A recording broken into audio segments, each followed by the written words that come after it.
Department आहे. अच्छा. आणि आज दादरला कुठे?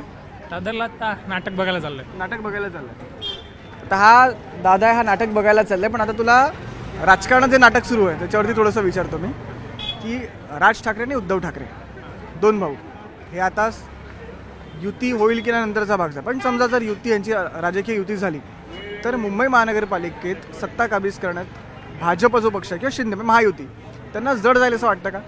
नक्कीच जाईल, गेलंच पाहिजे. आणि मराठी माणसाच्या साठी बघितलं तर ती लोकच आहेत सध्या, आणि मुंबई जर टिकावी तर त्यांच्याकडे जावी. पण का जड का जाईल असं वाटतं?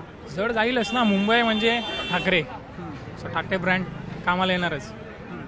आणि बघायला ठाकरे विजन पण आहे. ठाकरे ब्रँड म्हणतोयस, पण तिकडे एकनाथ शिंदे म्हणतात की ठाकरेंचा ओरिजिनल ब्रँड माझ्याकडे आहे. असं थोडी आहे. ठाकरे ब्रँड त्यांच्याकडे कसा काय, हाच मुळात प्रश्न आहे ना. ठाकरे तर ठाकरे आहेत ना. ओरिजिनल शिवसेना त्यांच्याकडेच आहे ना आता. ते तर ते चिन्ह आहे, नावाला आहे. लोकांच्या मनात काय ते पण इम्पॉर्टंट आहेत ना शेवटी.